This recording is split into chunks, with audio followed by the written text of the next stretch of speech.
I have picked a few different types of books that would be good for reading at home. Reading at home with your kiddo is such a good, rich experience.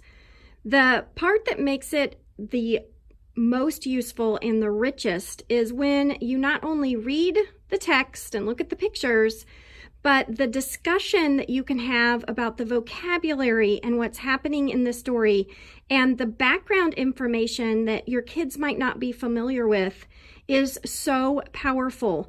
I would encourage everyone, no matter what age your kiddo is, kindergarten through 5th, to read together.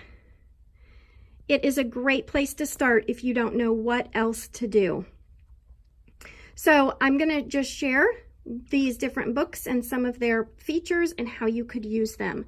So I'm going to start with the book on the lower left side called Tuesday. Tuesday is actually what we call a wordless picture book. There are very few words in the book. Most of the book is told through just pictures, and it is a great way to get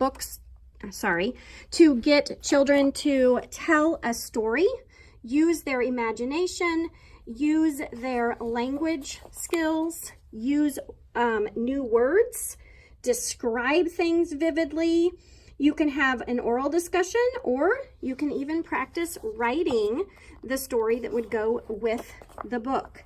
So you're looking at the pictures and telling what's happening and using your creative side. At the end of the book, there's even kind of a twist. So that can be fun to actually, what would be another book that we could read or write that would go along with the last picture here in the book? What do we think happened to cause this? Or what do we think is going to happen with these pigs? The second book that I wanted to discuss is reading things that are funny. So Grandpa's Teeth is just a good, funny story. It can be funny for young kids. It can be funny for older kids. And one of the best things to do is, if you are reading to your kiddos, just make sure you are reading with expression and making it fun. So Officer Rate rounded up the usual suspects and took them in for questioning.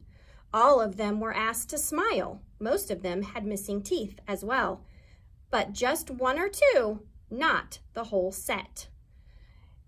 Then at the end of each page or each group of pages, just having a discussion about what happened and what the picture is showing is a great way to just have fun with a book. The next book is a nonfiction book, but it is a book that is just full of fun facts, so things that are kind of interesting. So, for example, this is all about food. So it says, grunt. Can dessert grunt? Ask a Canadian and you'll learn that if you make a special pudding, you'll hear a grunting sound while it's being steamed. This tasty dish is often made with blueberries, raspberries, huckleberries, and even rhubarb, and is served with thick cream. So remember, if you want your dessert to not only taste good, but talk to you, make a grunt.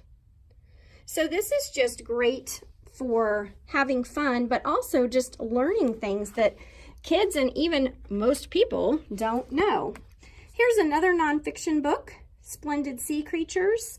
So nonfiction books are usually packed with a bunch of facts.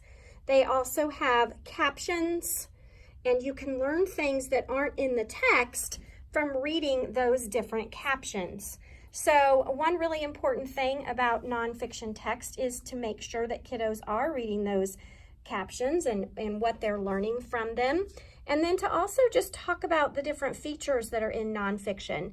So bolded words. What do the bolded words mean? What are different parts of a nonfiction book? For example, what does the index say? What is the glossary and what does it have in it? And those bolded words, are those the ones that are found in the back? And then also, if there is a table of contents in the front, kind of checking out, well, gosh, what is the table of contents? How does it help me? And then looking at each of those different sections and knowing that each section has a title, and what does that title tell you about what they're reading, and just have some fun. It is so rich in facts that you might want to just read a couple pages at a time and ask each other, what was the most interesting thing that you learned on that page, or that surprised you, or hey, what did we already know about that? For my older readers, I would not steer away from picture books. There are some picture books that are so in-depth. This is a book called Pink and Say, and it is actually about the Civil War.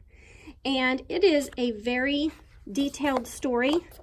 The vocabulary that is in this book is very high level, and the concept behind the story, understanding the Civil War and what was happening and the difference between the different characters, provides a background for such rich discussion and teaching your kiddos about such an important event using a story that has been made interesting for your older 3rd, 4th, 5th grade students.